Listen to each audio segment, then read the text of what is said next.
So the next ones are from the 325 paper, June 2011.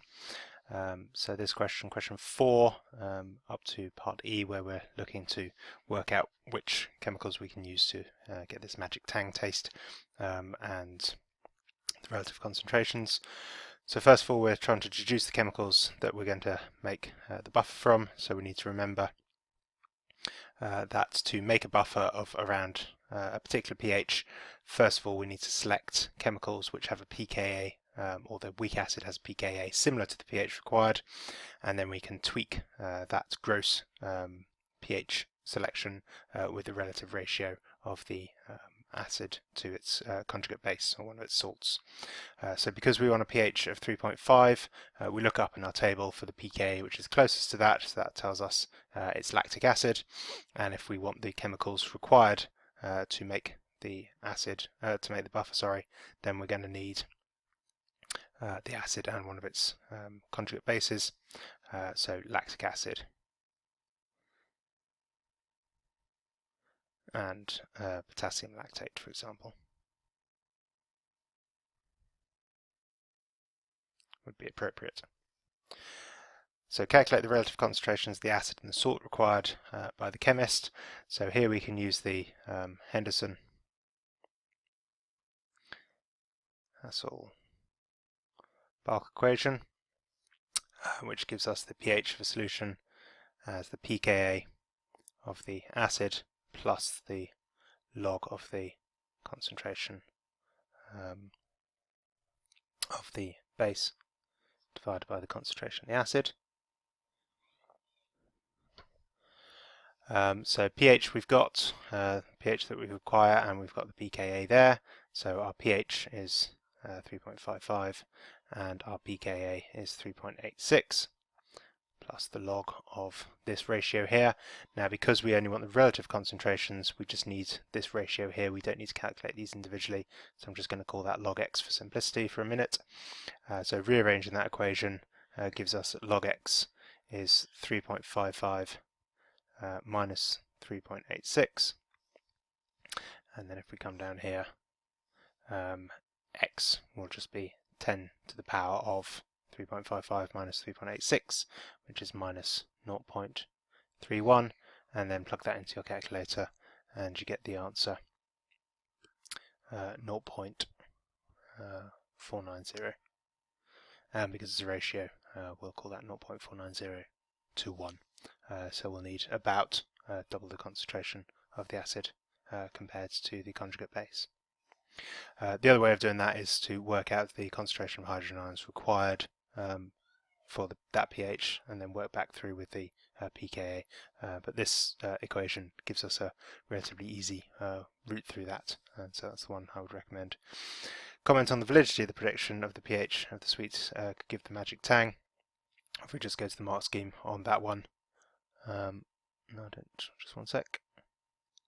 So the mark scheme here is just asking for something along the lines of the magic tang could come from a different chemical or substance in the sweet, or the buffer would have the same tang as the magic tang, i.e. it's not just the lactic acid on its own, it needs the buffer, but this would be the best answer, that it could be a different substance, it's not necessarily that chemical.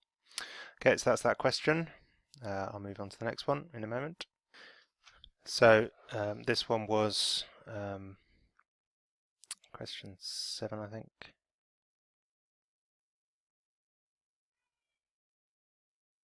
Yeah, 7d part 2.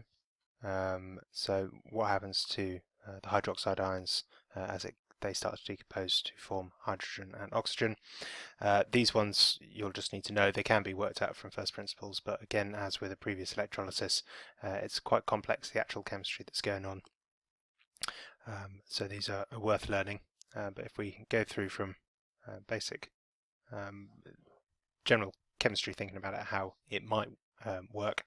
So if we start off with a hydroxide ion, and that's decomposing to produce oxygen, then clearly you can't have, one moment. So if we work on the assumption that the hydroxide ion must be turning into the oxygen, as it has set up here, that the electrolyte is forming oxygen, then first of all we can balance there to say that 2 of the hydroxides will be turned into 1 water. And then if we think about the oxidation states of the oxygen here, it's in -2 state, and here it's in a 0 state, and if there's 2 of them overall we must have lost 4 electrons, so that's our 4 electrons there. Our hydrogen ions aren't being reduced here, so they must still be in the form of hydrogen ions, so we could just balance out here with hydrogen ions, but we know that in this case they are sitting in the form of water. And another way of thinking about it is that if we've got 4 electrons here, then we don't have a balance of charge here, so on this side we must have 4 hydroxide ions. So we've got the 4 minus here, and we've got the 4 minus here, and then we've now got 4 hydrogen ions, and we've got only 2 hydrogens here, so this needs to balance out to give us 2 H2, so that's 4 hydrogens there, and then that sorts out our oxygens over here. So these oxygens in the second ones aren't being oxidized, they're remaining as -2, and so we end up with 4 hydroxide ions producing oxygen, which is what we wanted, 4 electrons, and then our hydrogen ions there. The second part is how we end up with hydrogen. So we're trying to produce hydrogen over here. Well, it seems unlikely that we're going to be able to get electrons to react with hydroxide ions because obviously we've got negative electrons and negative hydroxide ions. So it makes more sense that our water is going to be involved in this, and our water is picking up electrons. So if we think about oxidation states again, you've got hydrogen ions, hydrogen within the water of +1 oxidation state, over here 0 oxidation state. So because there's 2 of them, we need to pick up 2 electrons, and we're not going to be ending up with O2 minus floating around in its own. That's not going to be formed, so it seems likely that we'll reform a hydroxide ion in this case, and then we just need to balance things out.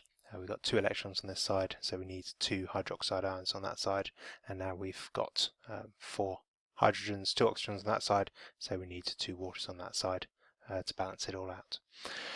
So as I say, these are reactions of decomposition of hydroxide you'll probably want to learn, but they can be worked out through just careful chemical thought. So the last question, question 8, is quite a lengthy one, so I'm going to put this in a different video so you can see it separately.